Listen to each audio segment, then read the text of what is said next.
and good afternoon. Hello, everybody. Thank you for joining us today. It is the beginning of Septic Smart Week 2022, and I'm happy to be here with Jarrett from our Azaura, Arizona Onsite Water Waste Association. And my name's Chris Jones. I'm with the University of Arizona. I'm a cooperative extension agent in Gila County. So today we're going to be learning about septic tanks. Matter of fact, we're going to be learning about septic tanks all week long. So it's great to have you all with us today. I'd like to introduce you all to Jarrett. Jake is the manager for the Gila County, Arizona Environmental Health Program. He's been active in the on-site septic industry for the last 30 years, doesn't look like it. First in the private sector as a percolation tester, conventional and an alternative system designer, installation planning, and execution. Since joining Gila County in 2002, he has managed the environmental programs delegated to Gila County from both the Arizona Department of Environmental Quality and the Arizona Department of Health Services. He has implemented a one-stop shop for Gila County residents, is an active participant in septic rule revision processes, and continues to participate in industry growth and educational activities, including various leadership roles. So welcome, Jake. How are you today? Doing well today, Chris, and welcome Great. everybody to the day. It's fun to be here. Well, I think people who are showing up today probably know a little bit about Septic Smart Week, but what is this? You know, I understand it's from the EPA. What's this all about? Yeah, Septic Smart Week is it's an EPA initiative, I guess you'd call it. It's throughout the country, and the objective is to actually inform the public about septic systems and everything you might want to know about septics, which is exactly what the program we're going to do this week is designed to do. So I'm hoping that as everybody who's here today will tune in the same time every day this week to hear another edition of the septic story, so to speak. Yeah. I know we have a poll to share with our audience. Do you want to get into a few of your slides before we do that to introduce the program? Let's just do that.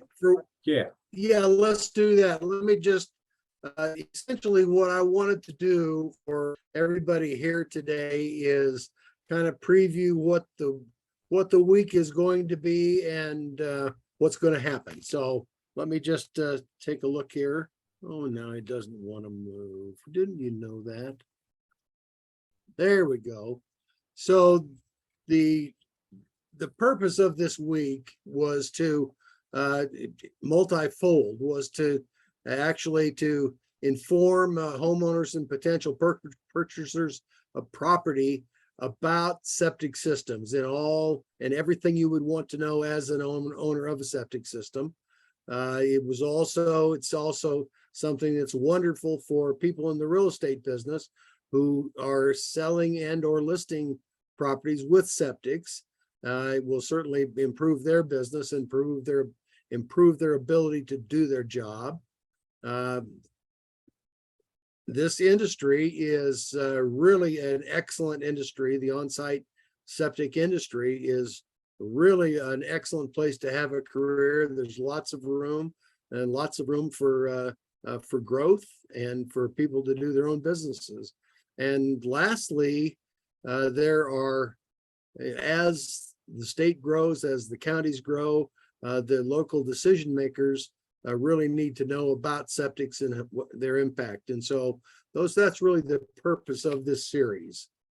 Now, who's it for? You could probably guess. A lot of those people I just said, real estate professionals, homeowners, obviously, but there are also people who live in the city who would like to live in the country and or move out of town, so to speak. So I call those the escape to city people.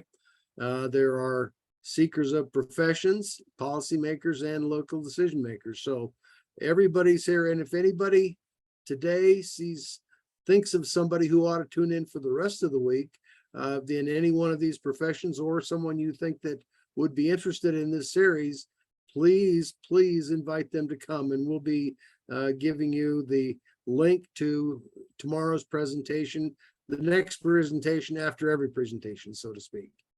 So let me move on here. Why would you want to tune in this week? Well, if you have a septic system, my experience is most people know it's in the backyard someplace, but they don't really know how it works or even where it is. And so hopefully you'll learn something about it. You will find out, I believe it is the most valuable resource that a person has on their property. I mean, without the septic, you can't live there. Certainly, if you're in this industry, if you're a realtor, if you're in the industry, this is a great way to improve your business skills. You might also, if you're looking to expand your businesses, there could be some great ideas here. Rewarding careers abound in this industry. And then the last two, if you're looking for that getaway, this would be a great way to get you to start planning that escape. And if you're concerned about, are we going to have enough water in Arizona? On-site systems are an excellent asset in that arena. Let me call it that. So that's there's those this week. We're going to talk today about why the septics, how they got here, where are they, and kind of relate them to sewers. Tomorrow we'll be actually looking at septic systems and how they work, what makes them work, and get you familiar with actually what's in the yard and what's happening. Wednesday we'll be talking about how to take care of your septic system. Thursday will be all kinds of things that are happening in homes these days that rather than having people live there. And so those cause some interesting, well, it's interesting to make the conversion from a residence to a business. And so we'll talk about many businesses that people might be considering doing, and what that might bring up in the way of the use of the septic system.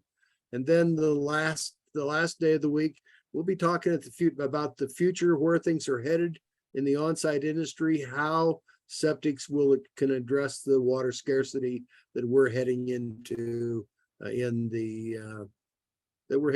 period, throughout the state.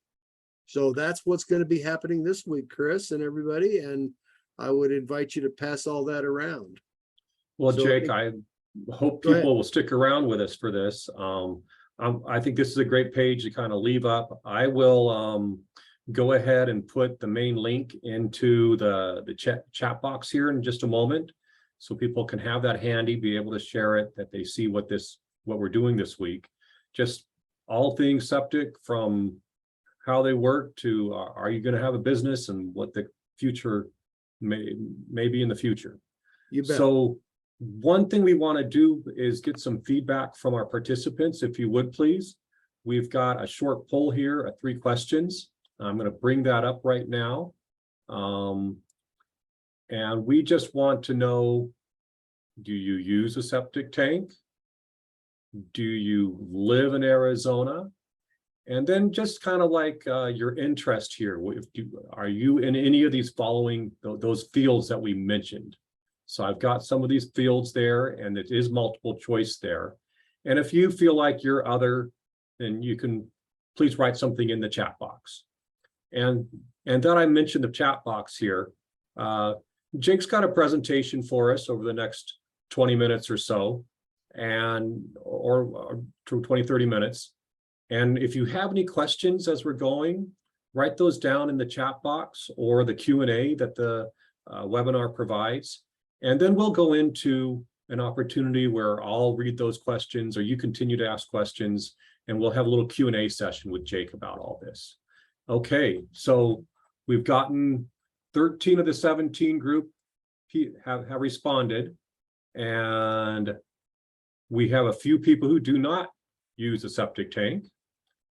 Everybody lives in Arizona, The vast majority of people do own a home. And we also have a real estate person, a prospective buyer, a career seeker, a regulator, a service provider, professional development. So we kind of like check almost all those boxes, Jake. Okay. Thank you so much, everybody, for joining us today. We really appreciate it. So I'll go ahead and end the poll here. Okay. And Jake, you can go to the next slide and jump into the program. I believe this is it. Okay, let's do that. Now I've got to get this poll to disappear on my end. Yeah, just click the X box. Come The X in the box.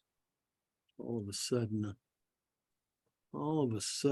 I've got, hold on here.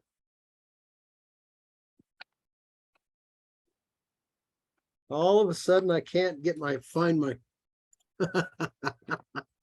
I've lost my mouse. I've lost my pointer. Here. Shoot. Okay. That's that. That's it right there. There now. Maybe I can. Now I got it back. Okay, now.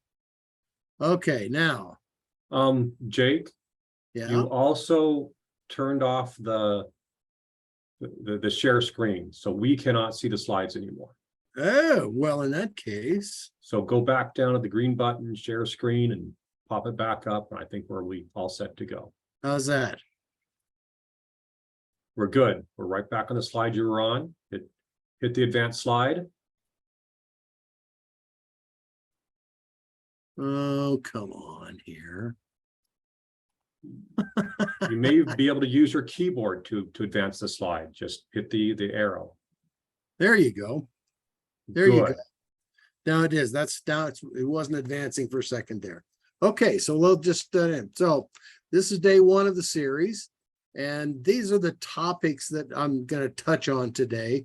And in 30 minutes, we're going to pop around to lots of areas, but we're going to first look at why there are septics and how we've evolved. The major question I think of the day is where does the poop go? So we're going to talk about the choices there. Who's responsible for all the things that places that poop goes? How effective have septics been over the years? If you're going to have, since every place has to have sewage treatment, we should know the costs associated with the variety of options available. And then there are some tools that are available to people who are considering the purchase of property, the sale of property. We'll be glancing at those, and then some idea of the types of careers that would be available. So that's where we're going to cover. We already talked about who's here today. And so I would say this, that you can't really understand where we are today and the advances that have been made unless we actually look at where we came from. So I'm going to kind of step back to the very beginning and walk you from there to today. So first off, if you're going to live on a property, obviously you have to have some place for your flushing to go. And the two choices would be either a system at your own home, or you would go to a municipal sewer plant of some type. Those are the only two choices. So now that we know that, we're going to bounce back to the very beginning of time, when Arizona was first being settled. And my point here, excuse me, my point is to kind of give you an idea of how the state grew. So many of you, if you all may have been on Mill Avenue down by the flower plant, the big white towers. That's Hayden's Ferry. And certainly Hayden's Ferry was the beginning of Tempe. And so people started to congregate there. The town built up, and that's where the cities began. Now, that's where that city began. You also found in Arizona a bunch of fortune seekers who came here to find their way to mine, to do things. And so there you had development in the mountains in those areas. You had people who were homesteading. And in the 80s, the United States had a Homestead Act, and people around in Arizona who were living here got to prove up their properties. You might notice that this is a stream. This is actually Christopher Creek in just out of Payson. And what happened with homesteaders is they homesteaded the meadows in the forest, and everybody put their home close to the water since they had to go someplace. They didn't have to pack it very far, and then excuse me, and then obviously downhill from the house is where their human waste went. So we're all those places are all built real close to water. Now, this is where you'll find septic systems today.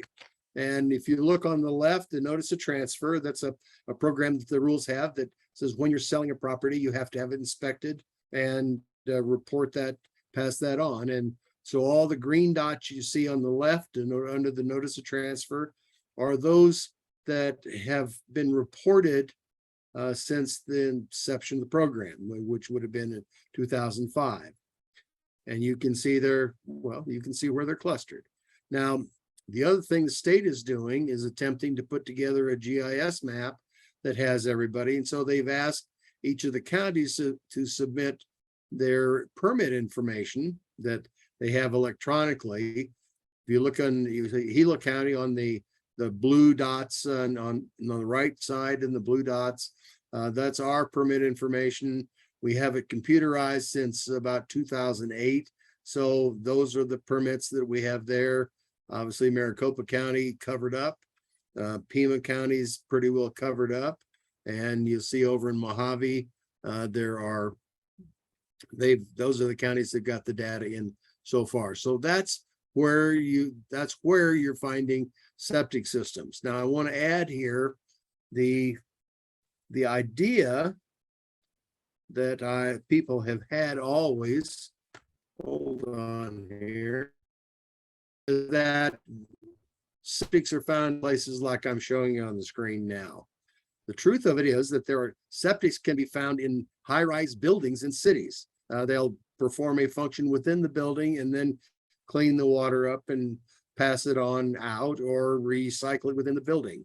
You also will find as in Phoenix, there are a number of what are called county islands where there's no sewer. So those areas have septics only in the middle of a town. So it's interesting.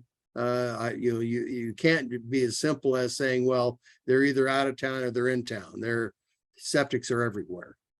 Okay. Now some of the facts, things that you ought to know about the on-site systems.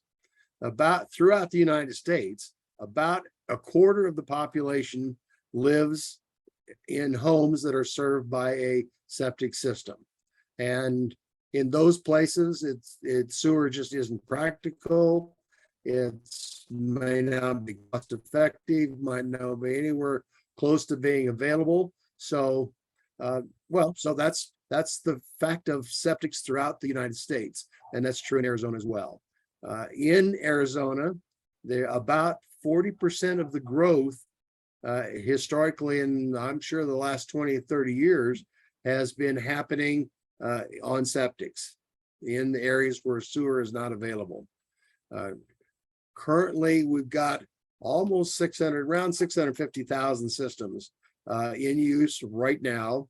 And the thing I want to point out, I'll say this several times today, the septics are they are the ultimate water conservation tool. I mean, you're essentially recycling water right in the home, goes right back into the ground where it came out. We're not moving it to someplace else or causing carbon to move it someplace and then bring it back. So the septics are a wonderful thing in that arena. Okay, now the objective of a septic system is really simple: to clean up the water. So it takes out all these things you hear about, pathogen, viruses, bacteria. You hear about E. coli. You hear about I want to say streptococcus. It's salmonella. You hear about those things. So those things are all taken out by the septic systems, and some systems actually reduce nitrogen and reduce phosphorus. So that's the job that goes on in a big city plant or in a septic system. Okay, now, when you flush, the question is what happens? And the sub questions would be, who's responsible for the water once it's flushed? Who pays to have it cleaned up? And what happens to the water after it's been cleaned? So most of us use the toilet and flush it and we don't think about it. But today I'd like us to explore, I'm going to explore these items right here to see, to answer these questions.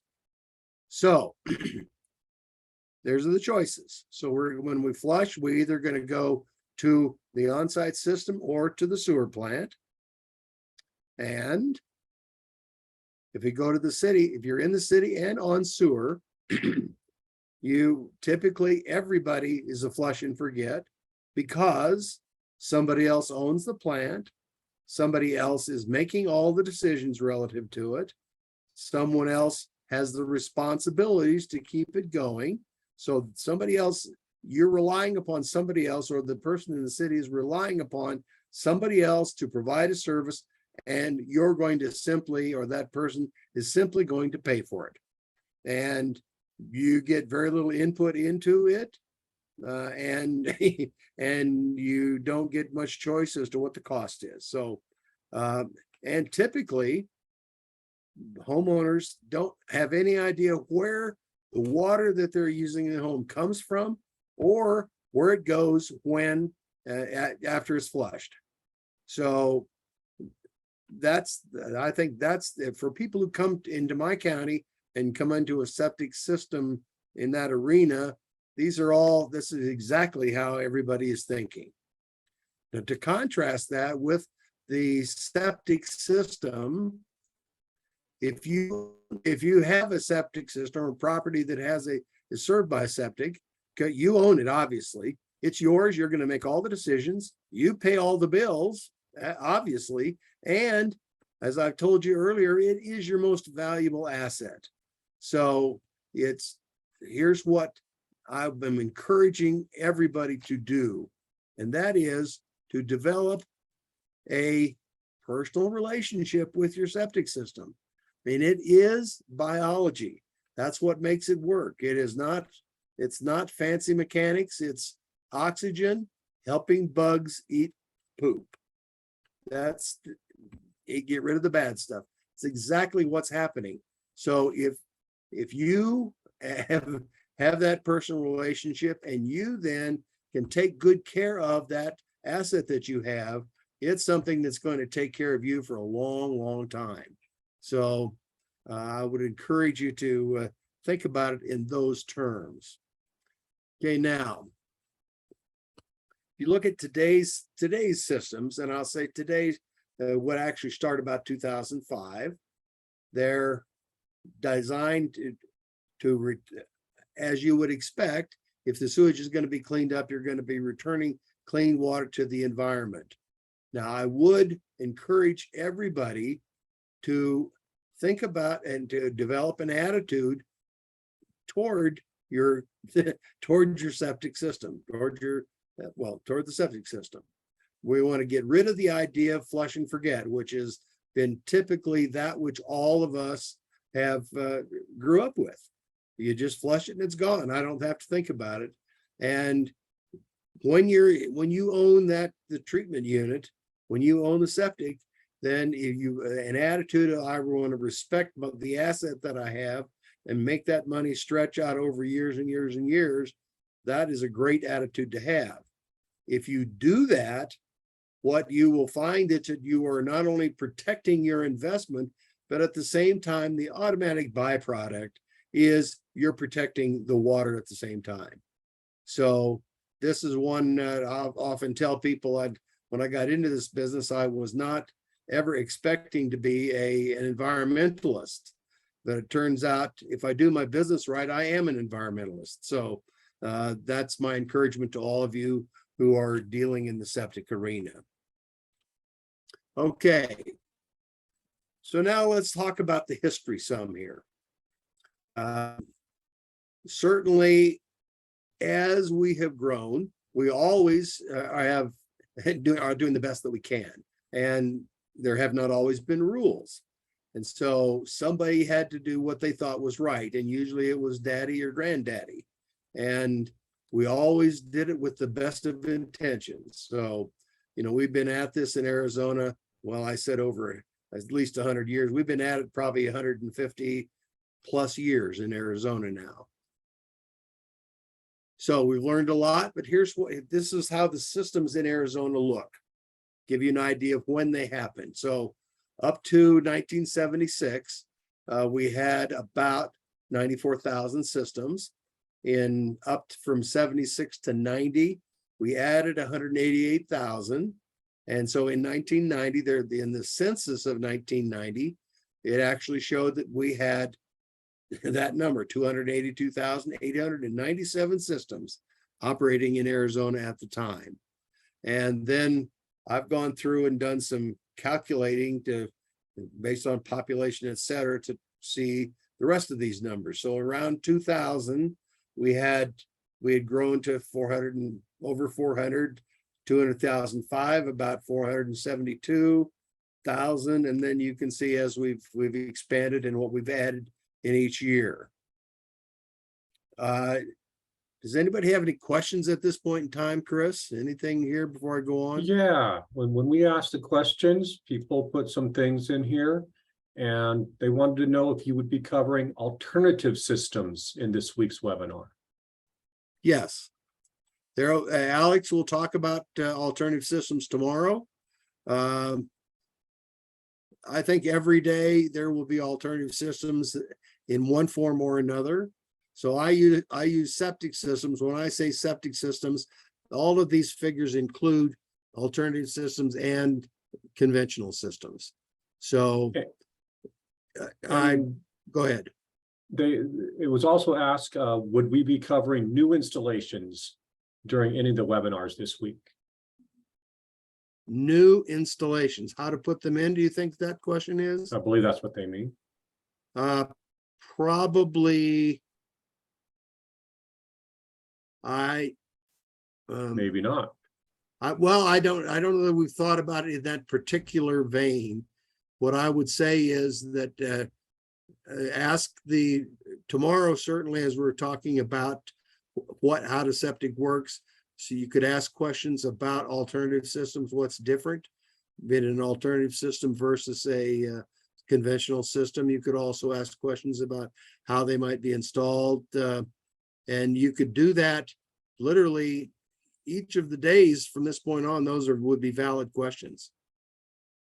Yeah, and we're going to have yeah, I think so. And we're going to have Q&A time that I think we can get into it more with somebody like Jake or some of the other presenters who do have installation experience. Yes. Oh, there's tons of installation experience that's going to be talking. So, okay. So this gives you an idea of what the inventory is in the state of Arizona for on-site systems. Okay. Now I'm going to start with back in the beginning. Why did I do this? Well, because before 1970, and actually in 76, the use of a cesspool was outlawed. So for those of you who don't know what a cesspool is, that's the definition right there. So it's like an outhouse with running water. And it's not a tank, it doesn't hold water, and the water assists all the bad stuff to get right straight into the ground. Okay, this is a graphic of, well, it's a sketch I made that shows when the old homes were the homesteads, they typically had a cesspool, and they were located close to the creek, and the river kept the bottoms nice and clean, and away things went. So that would be a cesspool. That's one looked like in Christopher Creek. There was a restaurant right on the banks of Christopher Creek. That's an 8-foot culvert that was stood on end, and you can see the ridges of culvert left behind. And now contrast that. Here's what happens in there are septic tanks, and then there's discharge to the soil. You'll see this slide again tomorrow. There in the cleaning up of wastewater with an on-site system as two parts. One is treatment, one's some form of, I'll call it mechanical treatment. A septic tank is not really mechanical, but that would be a treatment piece. The disposal piece also has treatment associated with it.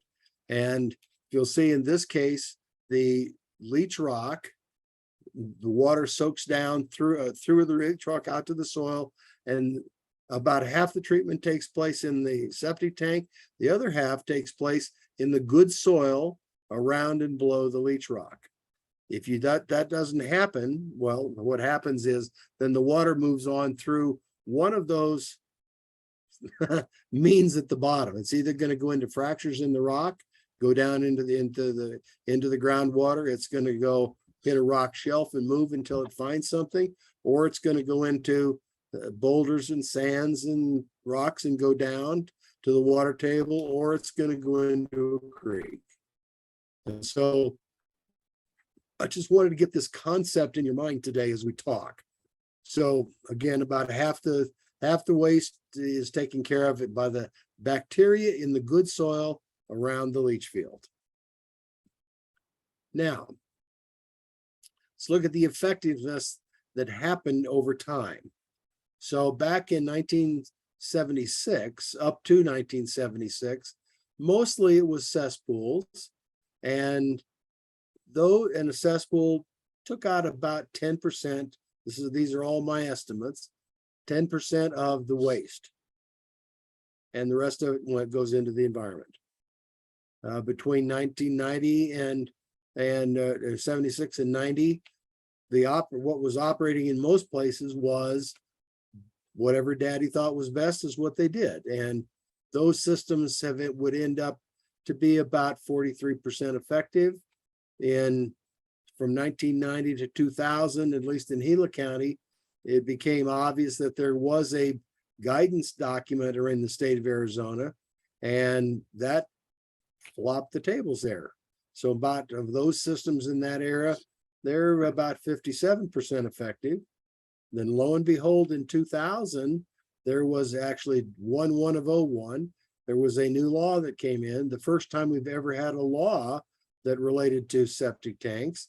And that really brought us up to about three quarters of all the bad stuff being taken out. Now in 2005, we actually had a major step. That is the first time in 2005 that tanks were required to actually hold water. Until 2005, they could leak as much as 150 gallons a day of raw sewage into the environment and be considered watertight. That's about the equivalent of a bedroom's worth of waste from every home. So that was a major step forward. And so from 2005 to 14, I say that if you'll see in 2014 and 2022 there, you say the zero leak tanks, and we get 100% only if the systems are cared for.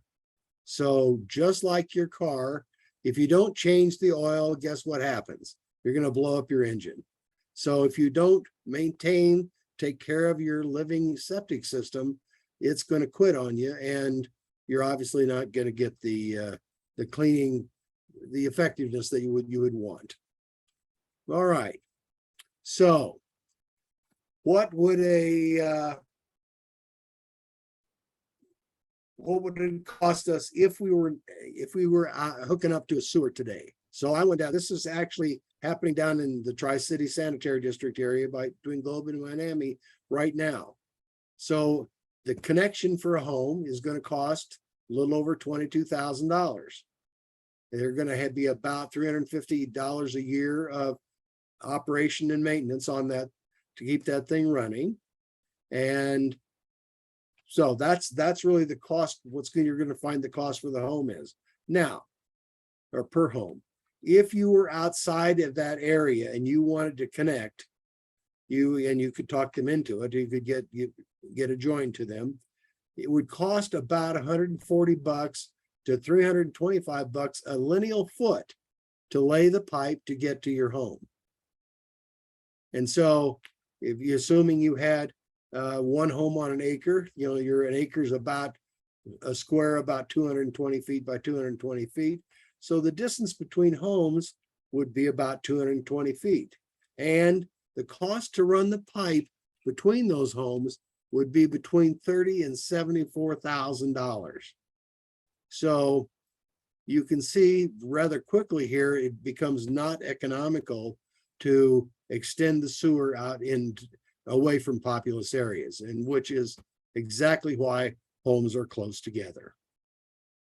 So that in contrast, here are what you have if you have a septic or an alternative system that is a small sewer plant right at your home. And so they're obviously used in areas where sewer is not practical. And the costs with those I've listed down below here. So a simple location would be a standard septic system, and a conventional system be around 7,000 to 10,000. As your locations get more difficult, the price gets higher. So you have another group of systems that might run in the $12,000 to $18,000 range, and then your highly desirable locations, which are too close to water or too high up on mountains or places like that, you could be in the $22,000 to $35,000 range. And in each one of those, you're going to add some operation and maintenance cost, which will probably be less than the sewer costs were on an annual basis. So that I wanted people to see that living in the city costs money also.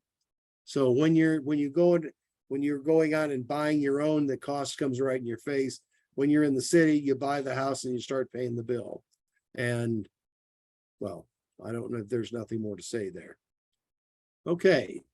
Now, another thing this is the thought that I wanted to throw in here so that you could, it's a takeaway thought as I had. And we're looking for where we find water in Arizona, and an on-site system could be that. In fact, if you were now, I've used 600,000 because it's a nice round number. If you had 600,000 4-bedroom homes, these one of them would be expected to use about 300 gallons of water a day. If we could recycle that, just that water one time, that would, in a day, that would generate 180 million gallons of water every day, which is turning that into acre feet, which is what people in the river areas talk about. That would turn into 201,000 acre feet a year that are created by just reusing that water. This year, Arizona is going to lose almost 600,000 acre feet of Colorado River water because of how low the reservoirs are. So this is, I want to drive home the point that the reuse for each of us in our homes becomes very possible with on-site systems. And the rules in Arizona are being, and Joel will be talking about this on Friday. So there's big things coming in the on-site arena. All right, now, so the real estate the assistance that would be available to us in a real estate transaction, if you're going to look to buy a piece of property, obviously there's a transfer inspection in law, which there are qualified inspectors who will inspect and give a report to the seller who goes to the buyer. That's one means of finding out what the status of a system is. You can certainly if you are working with an agent, find out if they're knowledgeable about on-site systems and work with them. If you're within the real estate contract, there is an addendum called the real estate. It's a real estate addendum, on-site real estate addendum, which then allows the facts of the system to be spelled out. You can also, at that along the time, I would encourage you to find a real estate, or excuse me, an industry professional, somebody in the on-site industry. You can consult with them in addition to the real estate agent. You can look for records in all of the county offices. And the most important, in my opinion, is as these things are happening, including the transfer inspection, go yourself and look and see what's there. Observing is, every time you see it, it's the old picture is worth 1,000 words. So those are my thoughts about the assistance that's available. Careers, these will be talked about all week, but these are the kinds of professions that exist within the industry. So you can do site and soil evaluation, you can do system design, you can be an installing contractor if you want to get your contractor's license or work for them, a transfer inspector, a service provider, which keeps things going, just like having a mechanic for your car. That's what a service provider does. Septic hauler keeps the septic tanks pumped and operating correctly. And if you are so inclined, regulatory review and oversight is certainly a career that I have enjoyed, and there's plenty of room in this industry. So that's where we sit with those things. Let's at this point in time see if we have any questions. All right. Well, thank you very much, Jake. We appreciate that overview and how we come a long way from cesspools to septic tanks. And so one of the first questions, and please go ahead, put questions in the chat box or the Q&A. Patricia is asking, how accessible is the leach field water to plants?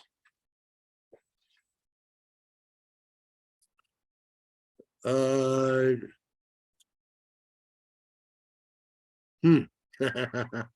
depends on the plant. So if you have like a salt cedar, those or a willow or cottonwood or a sycamore, those roots seek water and they will go a long ways to find it. And so you don't want to have those guys, your leach lines close to those things. Now, if you were to, I wouldn't count on in fact, I wouldn't be planting things over my leach field, period. I would, I'd let my grasses grow there if you want to have a lawn, etc. But I would not be trying to use a leach field water. Now, if you wanted to use, I'm probably jumping too far ahead. There are options. There will be options as you get the water cleaned up better with alternative systems. There are options for watering vegetables and plants and grasses and taking that water back into your home and flushing toilets. So there are ways, depending on the type of system you have, there are plenty of ways to actually reuse your water. In fact, my objective is to have each of us in our homes be able to use the water until it actually wears out. Yes. And so what do you mean by wearing out water, Jake? Well, what I'm trying to get people to understand, see, I don't think you ever could wear it out. So that's a tongue-in-cheek method of saying you can use it for now. Certainly some will evaporate. Certainly your body will consume some. Certainly, what else? Well, so there will be shrinkage as a result of those things, but water's never going to wear out. It's going to have some, it's going to stay a liquid in some form. And so the point I'm making is that if we concentrate on being effective users of water, we can use it many, many times and therefore reduce the consumption of water, Okay. which will be the objective that all of us in Arizona are going to have as an objective starting now, actually. Needs to start this year. And we all need to think about this. Yeah. And, the question about plants and being able to reach the leach field water, it's so important to know where your leach field is, because if you do plant on top of it and you have some type of failure, or you need to get in there, then you've got maybe a mature tree in the way. So yeah, knowing that's important. Yeah. You don't want to do those things, and you want to be respectful of your leach lines, and so you know what you're doing. Don't pay attention. I don't think they mean to be disrespectful. They just forget where it is. Yeah, Okay. well, that's true too. You need Yeah. to know where it's located, period. And you can't park on it. And a thing that most people, this is a common question. The common question is, well, can I just park my trailer over it? I'm not using that space. Can I put something over it? Can I put a shed over it? And all of those things compact the soil. They stop the airflow. The bad stuff is eaten by bugs in the ground that are oxygen breathing. If that's the case, if you do anything to compact the soil or obstruct the flow of oxygen, then you are killing your leach field. And so you just need to have in mind that that area is used. It's used for my most valuable asset. Right. No, good point. So next question, how close to a creek can you put a septic tank?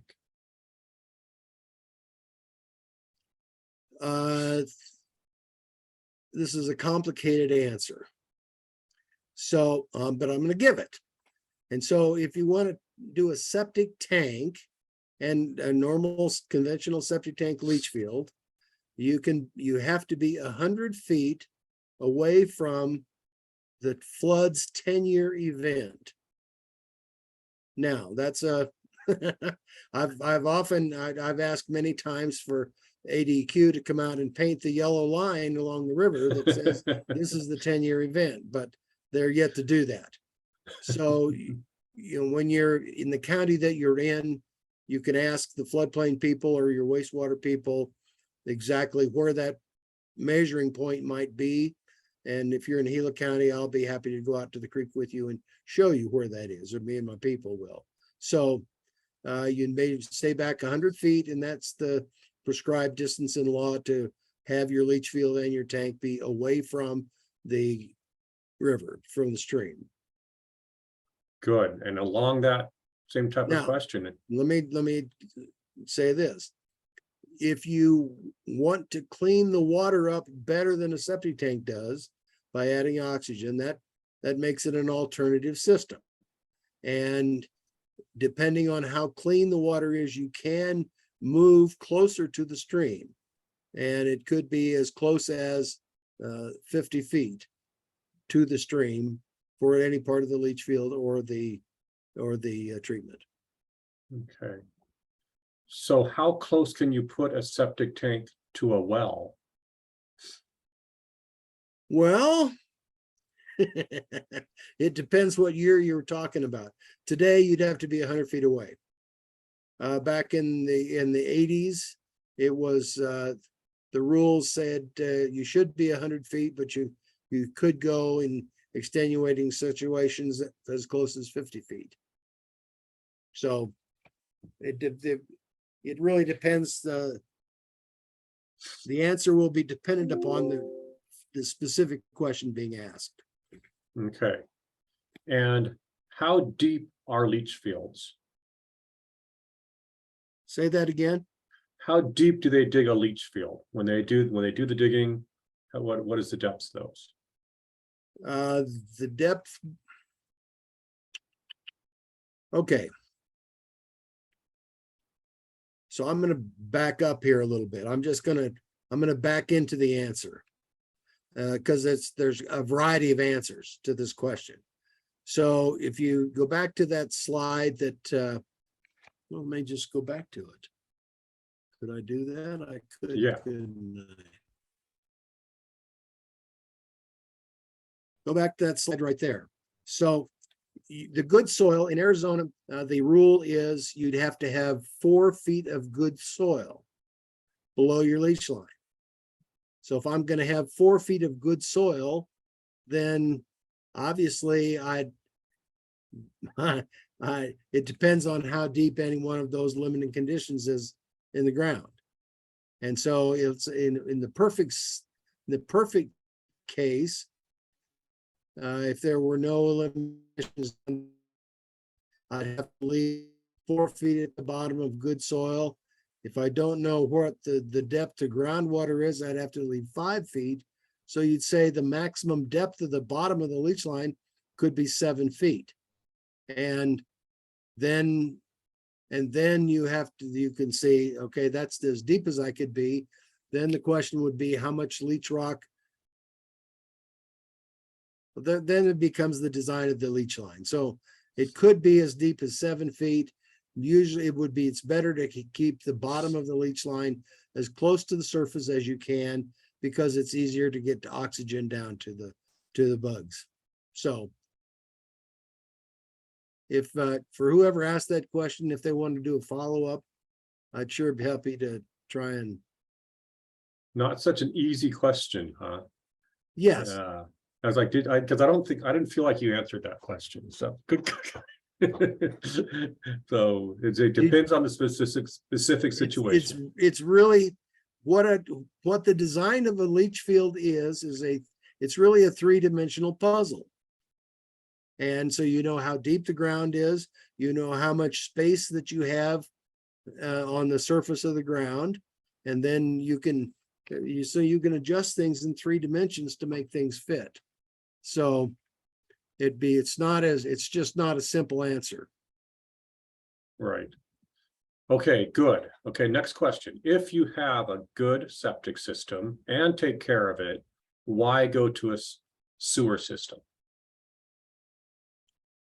The only reason you would go to the sewer, well, there's 2 or 3 reasons that you would go to a sewer system. First off,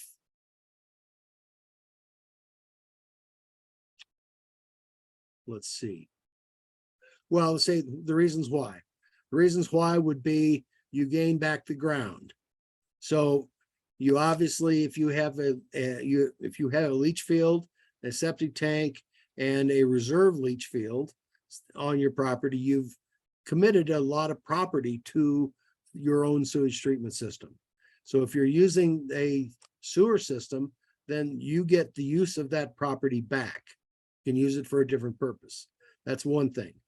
Secondly, you might find that your system is really, really old, and it is not doing the job that it used to do. So if you have sewer available, then the choice is, do you want to hook to sewer or do you want to put in a new system? And so that's another reason. I don't see that if your system is functioning correctly and you're maintaining it, I see no reason to voluntarily go. Now, if you're in a district that has decided to sewer, I think you'll find that they will compel you to hook up. I don't know that there'll be a choice. And so I think that's typically in those situations, the density of housing is such that there's too much intensity of pollutant going into the groundwater.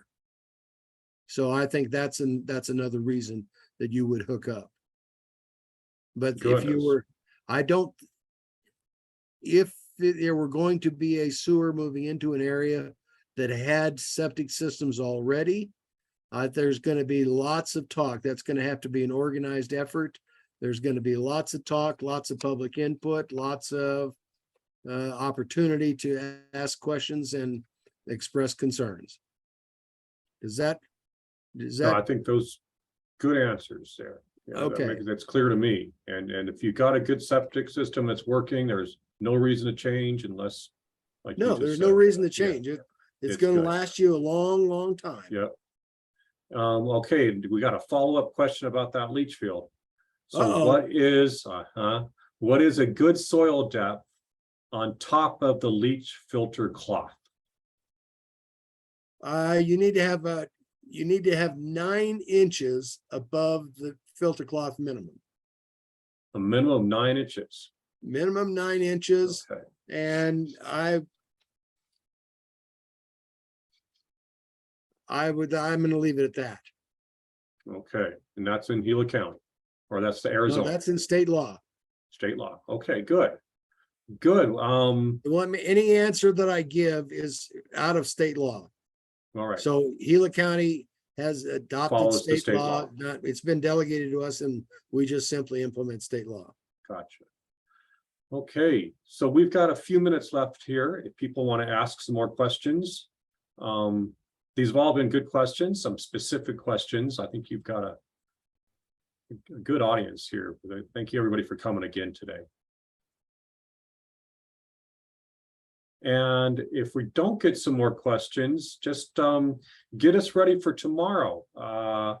We've got Alex Kendrick coming at noon to talk about what is a septic system, get into some more depth of what you just kind of gave an overview about.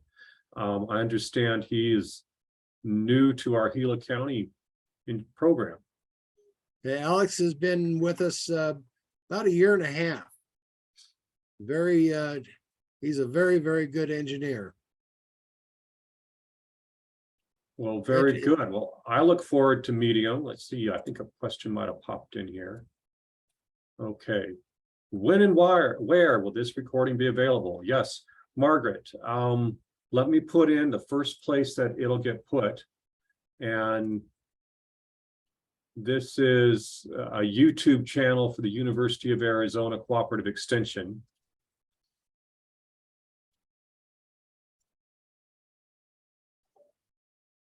Let's see, webinar.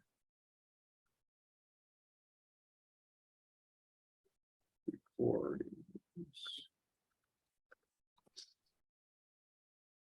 And I'll share those recordings with Jake so you can get those up at other places where people can find them. Very good. All right. Well, I want to thank everybody for their time today. Yeah, Chris, give me 1 second here. Yes. I wanted to just make I did a couple of pictures here to make a point.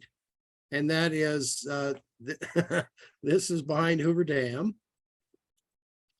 And we're within a very few inches of actually reaching what they call dead pool, meaning that there will be no more power generated and the water's just going to stand. And we're having significant reductions this year. When it gets to dead pool, man, it's big trouble. Here's what we're hoping for in the future. We're all going to have to find ways to get there. This is what we don't want. And this is how we get there. So let's join forces and make this all happen. And that's what this week is all about, is bringing all of us together and on the same page to actually find additional water and additional uses for septic systems in Arizona. Thank you, Jake. I've got one more question, but I'm Sure. going to go ahead and we're going to take it after the program. We're at the top of the hour here. So thank you, everybody, for joining us. We'll see you tomorrow, but stick around, those who are with us for that question. So I'll go ahead and